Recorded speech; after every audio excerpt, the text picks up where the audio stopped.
کا لاکھوں روپیوں کی کمائی کا انکم کا جو ذریعہ تھا دواخانہ، وہ بھی انہوں نے اس کالج کو دے دیے. کالج کو دے دیے مطلب اس کی جو بھی دواخانے کی انکم ہوں گی وہ کس کے لیے جائے گی؟ کالج کے لیے، بچوں کے پڑھنے کے لیے. مسلمانوں کی جدید تعلیم کے لیے علی گڑھ میں جامعہ ملیہ اسلامیہ کی بنیاد ڈالی. ہم لوگ ہمیشہ سنتے ہیں کہ جامعہ ملیہ علی گڑھ یونیورسٹی، علی گڑھ یونیورسٹی کا نام سنے نا؟ ہاں، تو یہی ہے وہ جامعہ ملیہ اسلامیہ، جس کی کس نے بنیاد ڈالی؟ حکیم اجمل خان. بعد میں یہ ادارہ دہلی منتقل کر دیا گیا، بعد میں اس کو دہلی میں شفٹ کیا گیا. حکیم صاحب اس کے پہلے وائس چیئرمین مقرر کیے گئے تھے. آخری زمانے میں وہ اپنا زیادہ وقت جامعہ ملیہ کے کاموں میں لگاتے تھے. آخری وقت میں مطلب انتقال سے پہلے کے قریب کا جو وقت تھا ان کا، وہ اس کالج کے کاموں میں لگاتے تھے. اس سے ان کو بہت سی امیدیں تھیں. آگے چل کر ان کی امیدیں پوری ہوئیں اور آج جامعہ ملیہ اسلامیہ مسلمانوں کا ایک بڑا ادارہ بن گیا ہے نا. میں نے شروع میں ہی بتایا نا کہ مسلمانوں کے لیے بہت، اپنی قوم کے لیے بہت سارا کیا انہوں نے. تو یہ جو کالج ہے آج، یونیورسٹی جو ہے، یہ مسلمانوں کے لیے بہت بڑی یونیورسٹی ہے. ایسے لوگ روز روز پیدا نہیں ہوتے ہیں حکیم اجمل خان کے جیسے.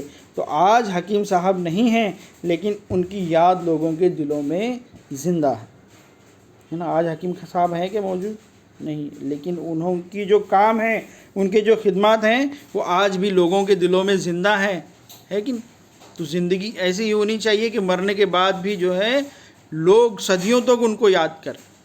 اس طرح سے قوم کی خدمت کرنی چاہیے. تو آج آپ لوگ بھی ارادہ کرو، ہم لوگ بھی ارادہ کریں کہ بھائی ہم لوگ بھی کچھ ایسا کریں گے کہ جس سے لوگوں کی خدمت ہو سکے. ہے ٹھیک ہے نا؟ تو یہاں پر جو ہے آج اپنا یہ سبق ختم ہوتا ہے.